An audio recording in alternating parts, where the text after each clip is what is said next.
देखिए आपका जो सीआरपीसी में है। हाँ भाई, एक और सूचना है ऑनलाइन और ऑफलाइन वालों के लिए। ये जो संडे को टेस्ट होगा आपका, अब तक हिंदी में हो रहा था, अब इंग्लिश मीडियम में भी होगा। यानी कि जो पेपर आएगा आपका हिंदी और इंग्लिश दोनों में रहेगा। तो मैंने जिन लोगों को केवल इंग्लिश में देना है भाई, पहले से बता देंगे ताकि उतना पेपर फोटो स्टेट कराया जाए। क्योंकि भाई ज़्यादा एक दो चार ज़्यादा कराया जाता है आपका। लेकिन इस बार आपका कई लोगों की मांग चल रही थी कि भाई दोनों में कराया जाए, क्योंकि हम लोग हिंदी में 10-12 क्वेश्चन समझ नहीं पा रहे हैं और इंग्लिश वर्जन में भी कराया जाए। तो इस बार से जो एपीओ का टेस्ट होगा, अब जो लोग थोड़ा पढ़ चुके हैं, 5-6 टेस्ट मैंने आपका 6-7 हो पाएगा। तो प्रयास ये करिए कि कम से कम 6-7 टेस्ट अब क्या करिए, दीजिए। मैंने सही रहेगा, अब टेस्ट देने का नए लोगों को भी समय आ गया है, कुछ अब पढ़ चुके हैं। तो देखिए आपका ट्रायल आपका चला जाए। ट्रायल में फिर एक बार हम शुरुआत करते हैं, तब अगला ट्रायल शुरू करते हैं। आपका फिर एक बार देखिए, पहला विचारण बताया गया, कोर्ट ऑफ सेशन द्वारा विचारण अध्याय 18 में धारा 225 से लेकर 237, यानी कि 225 से लेकर 237 ये पूछा जा चुका है कई बार। दूसरा विचारण हम लोग चल रहे थे अध्याय 19 में मजिस्ट्रेटों द्वारा वारंट मामलों का विचारण। वारंट मामला हमने बताया था कहाँ परिभाषित है, 2x में दंड के आधार पर बंटवारा है। एक लाइन कहा जाए कि ऐसे अपराध जिसमें सजा की मात्रा 2 वर्ष से अधिक हो वह कैसे अपराध होंगे, वारंट। वारंट मामलों के विचारण में दो विचारण की प्रक्रिया है, इंटरव्यू में भी पूछा जाता है। पहला, ऐसे मामले जिनका संज्ञान पुलिस रिपोर्ट पर लिया गया है, यानी कि ऐसे मामले जो पुलिस रिपोर्ट पर संस्थित हैं, फाइल है, दायर है। तो उसके लिए प्रावधान 238 से लेकर 243 तक था। फिर पुलिस रिपोर्ट से भिन्न आधार पर दायर मामलों में ट्रायल का प्रोसीजर 244 से लेकर 247 तक दिया गया है। और चाहे पुलिस रिपोर्ट पर दायर मामला हो चाहे परिवाद पर, दोनों मामलों में जब विचारण की समाप्ति होती है, द एंड होता है, तो उसकी प्रक्रिया समान है। यानी कि 248 से लेकर 250 ये विचारण की समाप्ति है, चाहे परिवाद पर दायर मामला हो या पुलिस रिपोर्ट पर। तो वहीं विचारण के अंत में हम बता भी चुके हैं, फिर एक बार सामान्य बातें देखिए तब सेक्शन वाइज देखा जाए। जो सेक्शन यहाँ बनता है, एक तो 250 से भी प्री में क्वेश्चन बना है, आपका 249 से भी, दोनों सतर्क रहना है। भले 248 से क्वेश्चन न बना हो, लेकिन एक भूमिका देख लिया जाए। जब ट्रायल समाप्त हो जाता है तो अंत में दोनों तरफ से अब बहस होती है, आर्गूमेंट होता है। आर्गूमेंट के बाद अब कार्यवाही समाप्त हुई, अब न्यायालय निर्णय सुनाता है। न्यायालय निर्णय में या तो कन्विक्ट करेगा, यानी कि दोष सिद्ध का निर्णय आएगा, या दोष मुक्ति या एक्विटल का आएगा। एक्विटल अभियुक्त हुआ है तो तुरंत छोड़ दिया जाएगा, और कन्विक्ट हुआ है तो अब ऐसी दशा में दंड के प्रश्न पर अब सुना जाएगा। और दंड के प्रश्न पर सुनने के बाद उसे दंडादेश दिया जाएगा। यानी कि आपका अब जो इंटरव्यू में पूछा जाता है कि दंड और दंडादेश में अंतर क्या है, तो आपका ये अनुच्छेद 72 में लिखा गया है। तो राष्ट्रपति दंड को भी क्षमा करता है, दंडादेश को भी क्षमा करता है। तो आपका जवाब रहेगा दंड मतलब वह माने दंड का मतलब कि कितनी सजा उस मामले में दी जा सकती है, और दंडादेश का मतलब दंड की मात्रा यानी कि कितनी सजा दी गई। अब आइए एक उदाहरण के तौर पे, घर में चोरी के लिए आपका 7 साल का दंड है, ये दंड है। और दंडादेश का मतलब न्यायालय ने वास्तव में कितना दंड दिया, तो मान लीजिए कि 4 साल ही न्यायालय ने दिया, तो ये दंडादेश कहलाएगा। यानी कि दंड की मात्रा को ही हम क्या कहते हैं, दंडादेश। तो राष्ट्रपति दंड को भी क्षमा करने का पावर रखता है, और दंडादेश को भी। ये दोनों शब्द अनुच्छेद 72 में लिखे गए हैं। तो अंत में दंड के प्रश्न पर बहस होगी।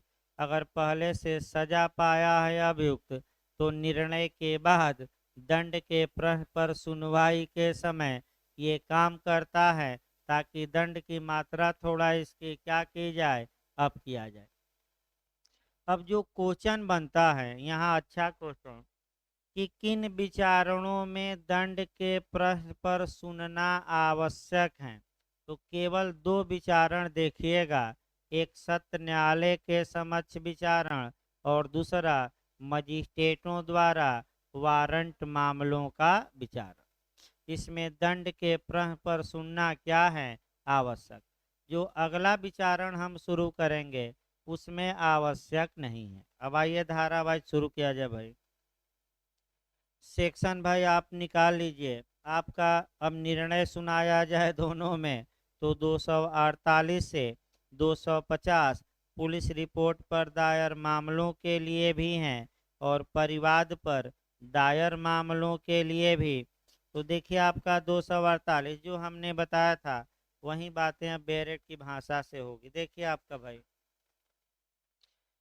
248, यदि इस अध्याय के अधीन किसी मामले में जिसमें आरोप विरचित किया गया है, मजिस्ट्रेट इस निष्कर्ष पर पहुंचता है कि अभियुक्त दोषी नहीं है, तो वह दोष मुक्ति का आदेश अभिलिखित करेगा, यानी कि एक्विटल होने का, यानी कि छोड़ने का, या दोष मुक्ति का आदेश देगा। अगर अपराध अभियुक्त का साबित हो गया कि साबित नहीं हो पाया, साबित नहीं हो पाया तो दोष मुक्ति, और साबित हो गया तो दोष सिद्धि। तो कब दोष मुक्ति का आदेश दिया जाएगा, जब आरोप प्रूफ हो गया हो कि न हुआ हो, न हुआ हो। पहला। दूसरा खंड देखिए, जहां इस अध्याय के अधीन किसी मामले में मजिस्ट्रेट इस निष्कर्ष पर पहुंचता है कि अभियुक्त दोषी है। दोषी है का मतलब ये हुआ कि न्यायालय इस बात पर विश्वास कर लिया है, यानी कि अभियोजन ने इतना साक्ष्य कोर्ट में प्रस्तुत कर दिया है जिससे युक्त संदेह से परे ये साबित हो गया है कि अभियुक्त ने ही ये अपराध किया। तो कैसा निर्णय आएगा, दोष सिद्धि का आएगा कि दोष मुक्ति का, दोष सिद्धि का। यदि न्याय मजिस्ट्रेट की यह राय है कि अभियुक्त दोषी हैं, किंतु वह धारा 325 या 360 के उपबंधों के अनुसार कार्यवाही नहीं करता, वहां वह दंड के प्रश्न पर अभियुक्त को सुनने के पश्चात विधि के अनुसार उसके बारे में दंडादेश दे सकता है। अब आइए, कब दंड के प्रश्न पर सुनना आपका आवश्यक नहीं है मजिस्ट्रेट द्वारा, और कब आवश्यक है। यहाँ टेक्निकल क्वेश्चन आ सकता है। तो अगर मजिस्ट्रेट अभियुक्त को कन्विक्ट करे, यानी कि ये साबित हो गया कोर्ट में कि अभियुक्त ने अपराध किया, और अगर मजिस्ट्रेट सेक्शन 325 के तहत कार्रवाई करता है, तब दंड के प्रश्न पर नहीं सुनेगा। और अगर 360 या 360 के तहत कार्रवाई करता है, तब भी दंड के प्रश्न पर नहीं सुनेगा। इसके अलावा वह दंड के प्रश्न पर सुनेगा, उसके बाद क्या पारित करेगा, दंडादेश। तो बताइए फिर एक बार, दंड और दंडादेश में अंतर है कि एक ही है? अंतर है। दंड मतलब वह माने सजा जो अधिकतम वर्णित है। दंडादेश मतलब उस कारावास की मात्रा। जैसे घर में चोरी के लिए अधिकतम सजा कितनी है? 7 साल। तो दंड के प्रश्न पर सुनना का मतलब कि इस बात पर सुनवाई करना कि तुम्हें पूरा 7 साल का हम दंड दें कि 1 दिन का दें कि 2 साल का दें, इस पर सुनवाई होती है। और दंडादेश देना मतलब अंत में 4 दिन की सजा दे दी गई, तो ये जो 4 दिन का कारावास है ये दंड अब नहीं क्या कहलाएगा? दंडादेश। लेकिन कब दंड के प्रश्न पर नहीं सुना जाएगा? दोषी ठहराने के बावजूद भी। तो दो अपवाद हैं, कौन कौन? एक आपका 325 और दूसरा कौन सी धारा? 360। दोनों धाराएं तुरंत यहाँ पढ़िए। पहले 360 निकाल दिया जाए, उसके बाद आपका 325 थोड़ा कंसेप्चुअल है उसमें एक उदाहरण बताना पड़ेगा। 360 देखिए, यदि न्यायालय किसी अभियुक्त को किसी अपराध के लिए कन्विक्ट करता है, यानी कि दोष सिद्ध करता है, तो कुछ दशाओं में, हमेशा नहीं मैं बता दूं, कुछ दशाओं में न्यायालय चाहे तो दंडादेश न देकर अभियुक्त को भर्त्सना करके, यानी कि आलोचना करके, या गुड बिहेव बनाए रखो, यानी कि सदाचार की परिवीक्षा पर, यानी कि आपका प्रोवेशन पर, किसके प्रोवेशन पर? गुड बिहेव बनाए रखना, यानी कि सदाचार की परिवीक्षा पर छोड़ सकता है। फिर एक बार समझिए, न्यायालय अभियुक्त को दोषी तो ठहराया, लेकिन दंडादेश न देकर न्यायालय आलोचना करके भी छोड़ सकता है कुछ दशाओं में, और कुछ दशाओं में आपका सदाचार की परिवीक्षा पर भी। आगे डिटेल में हम बताएंगे, क्योंकि एमपी का जो मॉडल है इतना से ही कवर नहीं होगा, उसमें थोड़ा क्या जाना पड़ेगा बेयर एक्ट में अंदर, लेकिन यहाँ तो इतना ही पर्याप्त है। तो अगर भर्त्सना करके छोड़ दिया तो क्या दंड के प्रश्न पर सुना जाएगा और दंडा दे दिया जाएगा? नहीं। आलोचना करके कि जाओ गलत काम किए हो, आपका इतना ताकतवर हो, जाकर कुछ काम करो, ये चोरी वोरी क्या करो अब न करो, ब्रेड चुराए हो, टाफी चुराए हो, 1 रुपया का टाफी चुराए थे, सजा नहीं दूंगा, लालच मन में आ गई बेईमानी, आगे से टाफी ओफी चुराने का क्या करना? नौटंकी न करना। तो आगे देखिए आपका अगला देखिए, दूसरी धारा आपका 325 है। 325 महत्वपूर्ण है, एक उदाहरण से देखा जाए तब एकदम अच्छा समझ में आएगा। देखिए, प्रथम वर्ग न्यायिक मजिस्ट्रेट जो है वह कुछ ऐसे अपराधों का भी विचारण करता है जिसमें दंड देना उसके बस की बात नहीं है।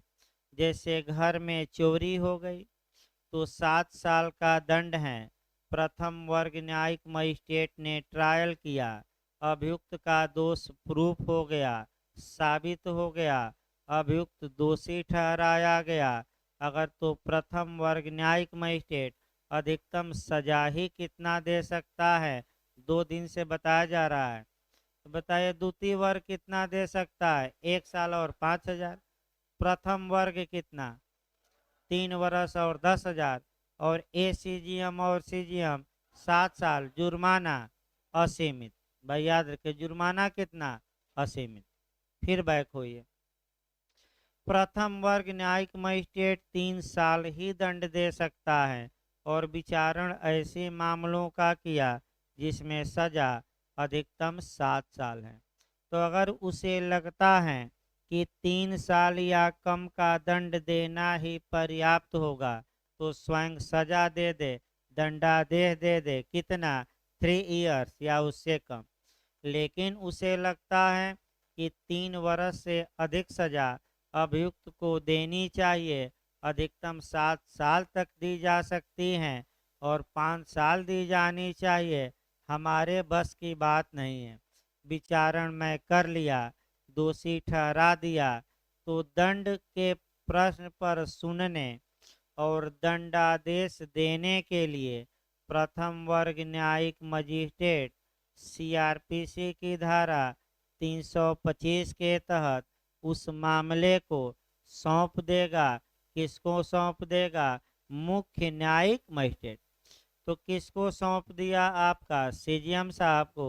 तो क्या यहाँ दंड के प्रश्न पर प्रथम वर्ग सुना? नहीं। किसको सौंप दिया? मुख्य न्यायिक मजिस्ट्रेट। अब मुख्य न्यायिक मजिस्ट्रेट पुनः विचारण नहीं करेंगे, दंड के प्रश्न पर सुनेंगे और दंडादेश क्या करेंगे? दे देंगे। यानी कि क्या ऐसा हो सकता है कि कोई न्यायालय विचारण न करे और केवल दंड के प्रश्न पर सुनकर दंडादेश दे दे? हो सकता है। और ये कवर किससे होगा? 325। ऐसा ही मॉडल बन सकता है। थोड़ा नया नया मॉडल याद रखिए। अगला देखिए भाई, आपका देखा जाए आगे, आपका दूसरा खंड बताया गया, तीसरा, जहां इस अध्याय के अधीन किसी मामले में धारा 211 की उपधारा 7 के तहत, तो फिर आपका 7 आ जाइए, यानी कि उपधारा 7, तो फिर वही नियम कवर करना है।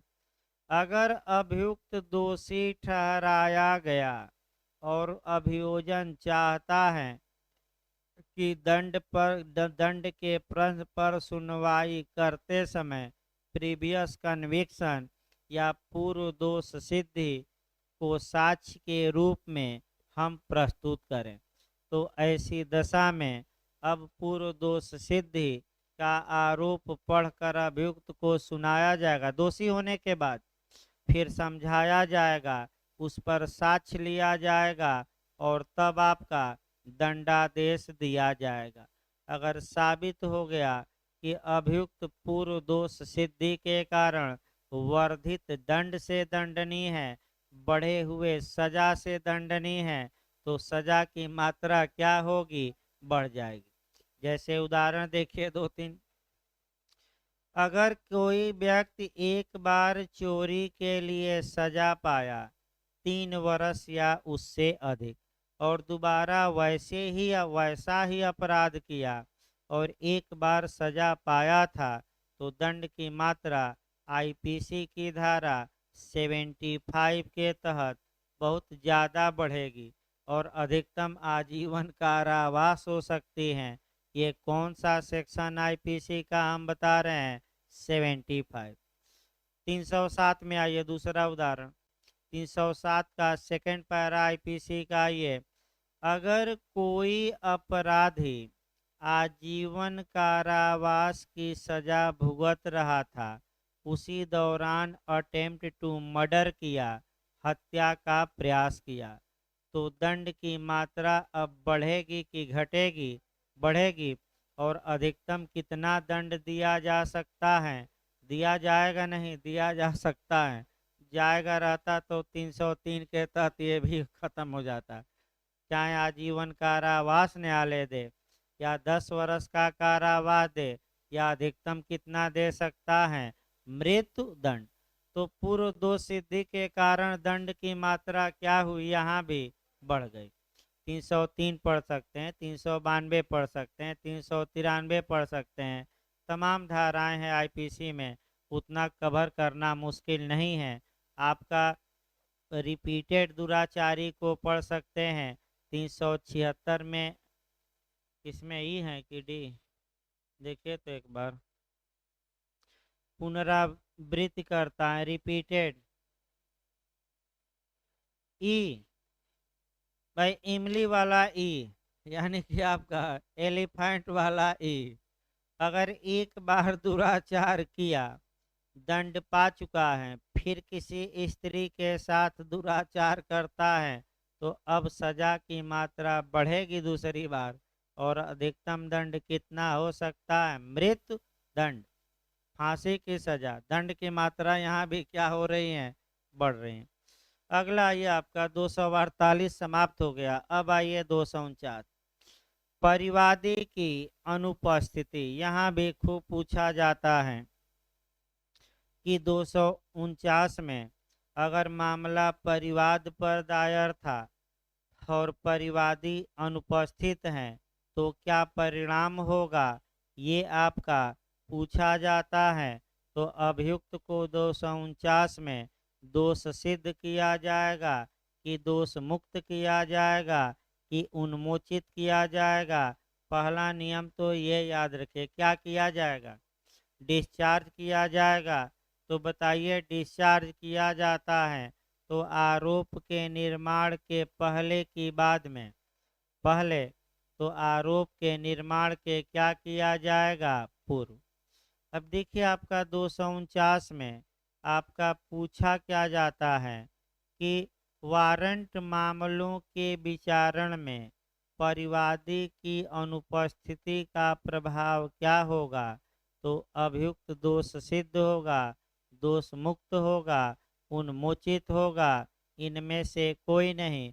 तो पहला मारिएगा, डिस्चार्ज होगा। लेकिन दूसरा जो क्वेश्चन बनता है वही खतरनाक होता है और ये बनता है कि 249 के लिए क्या आवश्यक नहीं है। तो भाई क्या क्या 249 के लिए आवश्यक है। पुलिस रिपोर्ट पर दायर मामलों में ये नियम लागू नहीं होगा, केवल किस पर होगा, परिवाद पर। यानी कि जो धारा 249 है वह 238 से लेकर 243 वाले ट्रायल में काम नहीं करेगी। तो काम किस ट्रायल के लिए करेगी, 244 से लेकर 247। तो दूसरा क्वेश्चन ये 249 पुलिस रिपोर्ट पर दायर मामलों में लागू होगा कि परिवाद पर दायर मामलों में कि दोनों। तो दोनों ना मारिए, ये केवल किस पर लागू होगा, कंप्लेंट पर। अगला बेरक देखिए, बहुत अच्छा अंदर से क्वेश्चन बनता है, शब्द सा देखिए और कहाँ गलती होती है। जब कार्यवाही परिवाद पर दायर की जाती है, यानी कि कार्यवाही किस पर दायर की गई हो, कंप्लेंट पर। अगला शब्द देखिए, और मामले की सुनवाई के लिए नियत किसी दिन परिवादी अनुपस्थित हैं। यानी कि मामले की सुनवाई के लिए क्या तिथि निर्धारित कर दी गई है कि नहीं, कर दी गई है। और इस तिथि को जो परिवादी हैं वो हाजिर हैं कि गैर हाजिर हैं, यानी कि गैर हाजिर यानी कि अनुपस्थित हैं, अनुपस्थित हैं। और अपराध का विधि पूर्वक समन किया जा सकता है, यानी कि अपराध आपका समनीय समनीय हो कि असमनीय हो।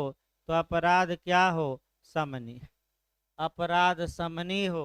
अगला क्वेश्चन, वह संज्ञेय अपराध नहीं है, यानी कि वह अपराध कैसा हो, असंज्ञेय, असंज्ञेय हो।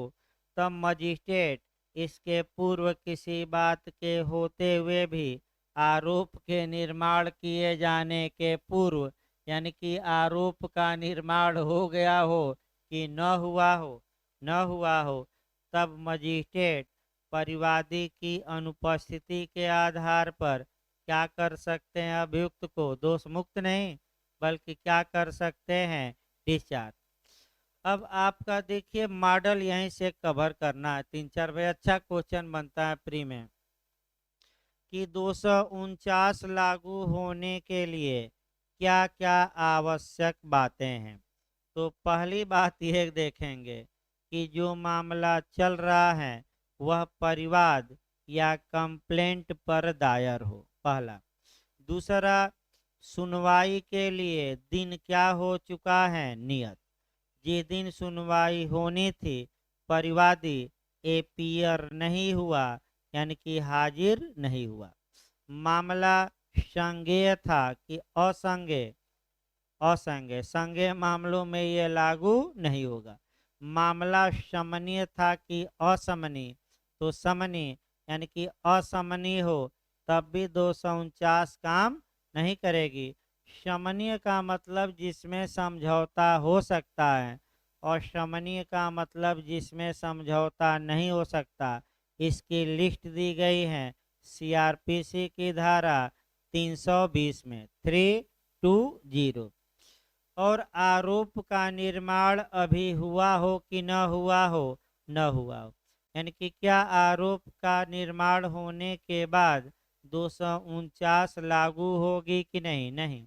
तो ऐसी दशा में स्वविवेकानुसार मजिस्ट्रेट चाहें तो अभियुक्त को डिस्चार्ज कर सकता है। तो क्या उन्मोचित करने के लिए बाध्य हैं कि मजिस्ट्रेट का विवेकाधिकार है? तो सकता है कि करेगा। तो सकता है मतलब क्या उसका, चाहे करे या ना करे अगली डेट डाल दे। भाई ना करके क्या करे, अगली डेट। तो इसमें आपका पूछा जाता है कि 249 के लिए क्या आवश्यक नहीं है।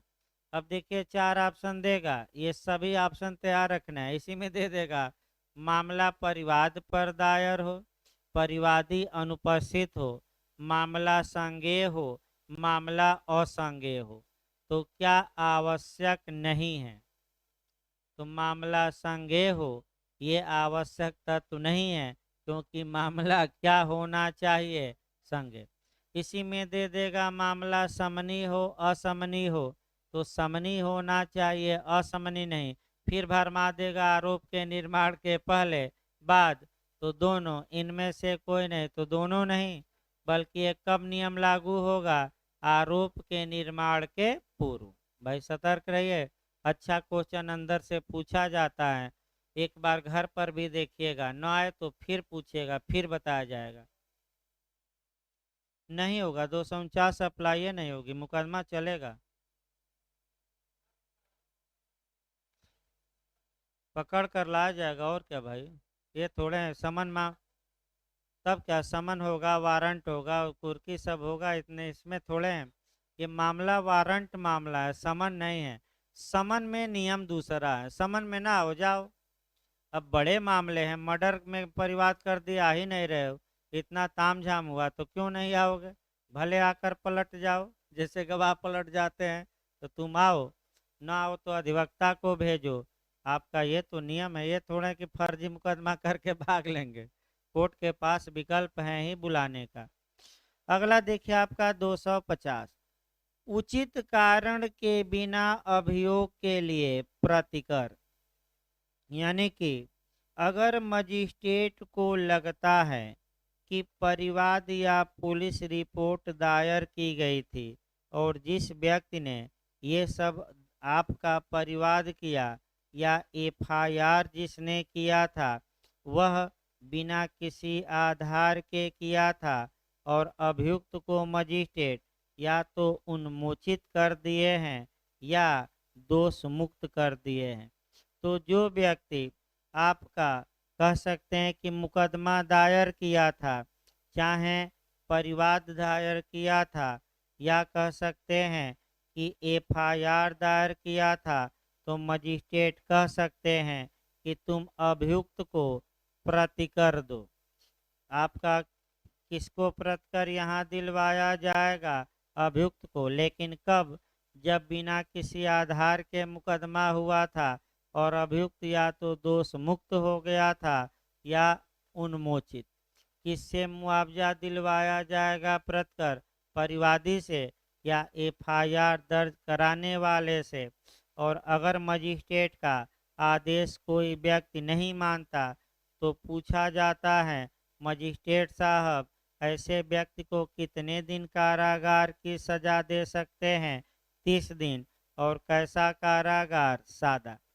तो फिर एक बार याद रखिए, तो अभियुक्त को प्रतिकर किस सेक्शन के तहत दिलवाया जा सकता है? 250।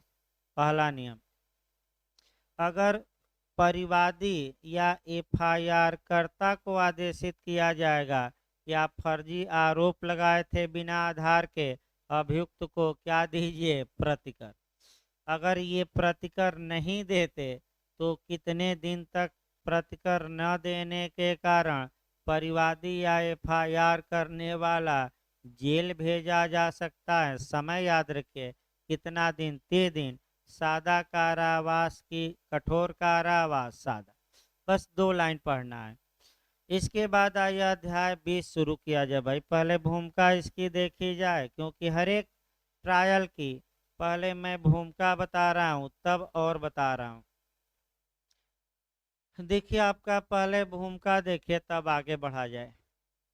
अब अध्याय 18 में आपने पढ़ा कोर्ट ऑफ सेशन के समक्ष विचारण की प्रक्रिया। अध्याय 19 में मजिस्ट्रेट के समक्ष वारंट मामलों के विचारण की प्रक्रिया। अब तीसरा आएगा मजिस्ट्रेटों द्वारा समन मामलों के विचारण की प्रक्रिया। तो पहला क्वेश्चन बनता है कि मजिस्ट्रेटों द्वारा समन मामलों के ट्रायल का प्रोसीजर किस चैप्टर में, तो चैप्टर 20 में दिया गया है। फिर धारा मिलाने के लिए आता है 251 से लेकर 259 यानी कि 251 से लेकर 259 तक। अब आगे बढ़ा जाए इसमें। पहले आपको ये जानना है कि समन शब्द कहाँ परिभाषित है, तो समन शब्द कहीं परिभाषित नहीं है। तो समन मामला परिभाषित है 2W में, यानी कि सीआरपीसी की धारा 2W से उठाइएगा। सीआरपीसी की धारा 2W में समन मामला परिभाषित है। परिभाषा देते हुए ये कहा गया है कि ऐसा मामला जो अपराध से संबंधित हो तथा वारंट मामला न हो। तो भाई हम बार बार बता रहे हैं कि जब भी कंपटीशन आ चुका है 3-4 बार ये कि समन मामला कौन होगा, तो पहली वरीयता बेयर एक्ट को देखिएगा, दंड पर न जाइएगा। पहले देखिएगा कि क्या किसी ऑप्शन में लिखा है कि जो अपराध से रिलेटेड हो और जो वारंट मामला न हो, यही मार कर आइए। अब ये परिभाषा नकारात्मक है, यानी कि समन मामले वे मामले होंगे जो वारंट मामले नहीं होंगे।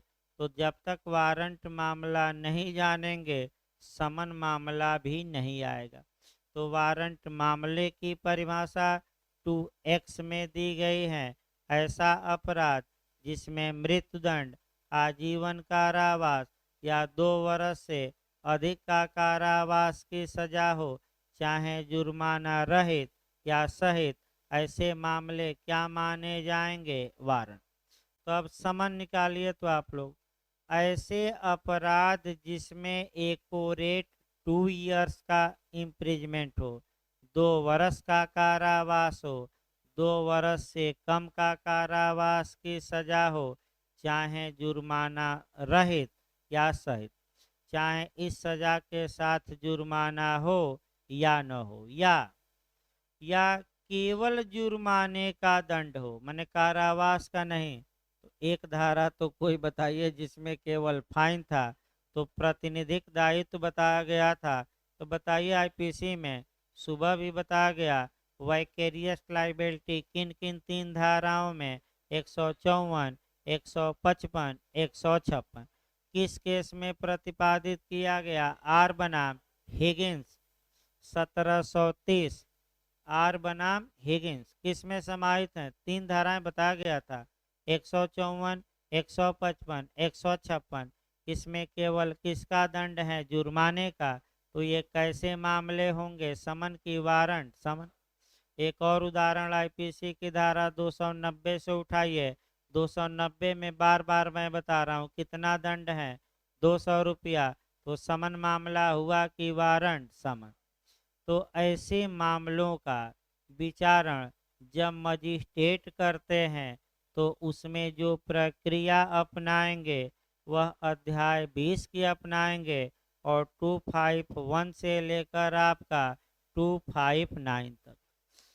अब जो क्वेश्चन बनता है आपका अच्छा क्वेश्चन कि वारंट मामलों के विचारण में और समन मामलों के विचारण में डिफरेंस क्या है, तो लास्ट में मैं बताऊंगा, विचारण हो जाए कल आ ही जाएगा वो भी, लेकिन 3-4 अंतर दिमाग में बैठाए रहिए मैं बता दूं। एक और भाई यहाँ बता दिया जाए, क्योंकि ट्रायल मजिस्ट्रेट के समक्ष हो रहा है तो यहाँ भी अभियोजन का संचालन एपीओ महोदय ही करेंगे, यानी कि आपका सहायक लोक अभियोजक ही करेंगे।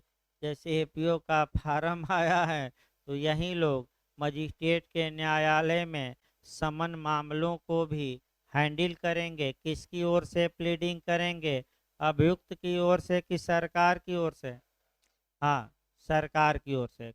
तो कौन करेगा, लोक अभियोजक की सहायक लोक अभियोजक? सहायक लोक अभियोजक ना मार दीजिए। लोक अभियोजक कहाँ परिभाषित है? 25 में। मैंने कहाँ दिया गया, परिभाषित नहीं। नियुक्ति किस धारा में? प्रावधान की धारा में 25 एपीओ का। अगला नियम आइए। अब 3-4 अंतर दिमाग में बैठाए रहिए, फिर मैं बता दूं।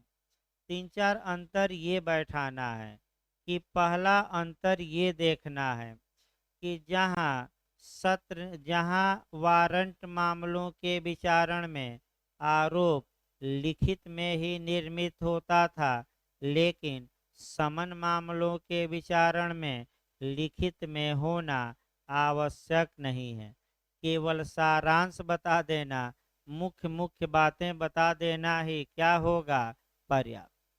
दूसरा अंतर आइए भाई, वारंट मामलों में आरोप के निर्माण के पहले अगर पर्याप्त आधार नहीं रहता था, पर्याप्त साक्ष्य नहीं रहता था, तो अभियुक्त को डिस्चार्ज किया जाता था।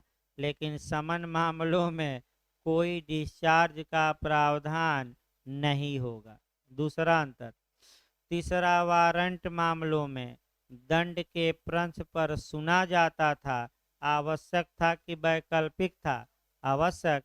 लेकिन समन मामलों में सुना नहीं जाएगा, सुनना आवश्यक नहीं है। बिना सुने ही दंड क्या किया जाए? दे दिया जाए। अगला, वारंट मामले के विचारण की प्रक्रिया को समन मामलों के विचारण में कन्वर्ट नहीं किया जा सकता, लेकिन समन मामलों के विचारण की प्रक्रिया को वारंट मामलों में कन्वर्ट किया जा सकता है। 259 सेक्शन है, खूब पूछा जाता है। तो किसको किस में कन्वर्ट किया जा सकता है, आगे हम अंतर बताएंगे। इसके बाद आपका स्पेशल समन भी पूछा जाता है। विशेष समन का प्रावधान वारंट मामलों में नहीं है, लेकिन समन मामलों में है। और बिहार यही आपका अंदर जाकर पूछ लिया था, 253 धारा अंदर से पूछा था। कौन सी धारा? 253, पेटी अफेंसेज। तो हम बताएंगे 253 आएंगे तो 206 से कोरिलेट करना पड़ेगा। अब बताइए 249 आइए। अगर वारंट मामला था, परिवादी गैर हाजिर था, आरोप का निर्माण नहीं हुआ था, मामला असंज्ञेय था, शमनीय था, तो ऐसी दशा में आरोप के निर्माण के पहले अभियुक्त को क्या किया जाता था? उन्मोचित। तो चूंकि समन मामलों में तो उन्मोचन है ही नहीं, तो यहाँ उन्मोचन नहीं बल्कि क्या किया जाएगा? दोष मुक्त। भाई परिवादी की मृत्यु हो गई, परिवादी गैर हाजिर रहेगा, तो वह भी सेक्शन आपका बताया जाएगा। तो यानी कि कुल मिलाकर आपका समन मामले ऐसे हैं जिसमें दंड की मात्रा कम होती है। तो जब कम होती हैं तो ज़्यादा ताम झाम नहीं किया जाता, आपका कम में ही क्या किया जाता है? मामला निपटा दिया जाता है। तो 3-4 सेक्शन में विचारण खत्म हो जाएगा। उसके बाद जो फालतू बातें हैं 4-5 वही मिलेंगी इधर उधर की, लेकिन 4-5 सेक्शन में आपका विचारण क्या हो जाएगा? समाप्त। तो आपका जैसे मैंने आपका ये 4-5 ही सेक्शन आपको विचारण में समाप्त कर देंगे, लेकिन जो फालतू बातें हैं वह भी महत्वपूर्ण है। तो आइए शुरुआत, थोड़ा अभी समय है भाई, देखिए कल चला जाए, ठीक है भाई, कल ही पढ़िए, थक गए लोग। तो कल आपका दो, देखिए समन विचारण भी समाप्त हो जाएगा, छोटा छोटा है, बस एक एक धारा 3-3 मिनट की, 3 मिनट 4 मिनट से अधिक नहीं लगेगा। तो संक्षिप्त विचारण भी आपका पढ़ाया जाएगा, 2 विचारण कर लेते हैं। उसके बाद एक दिन पूरा लगेगा प्ली बार्गेनिंग, यानी कि शनिवार तक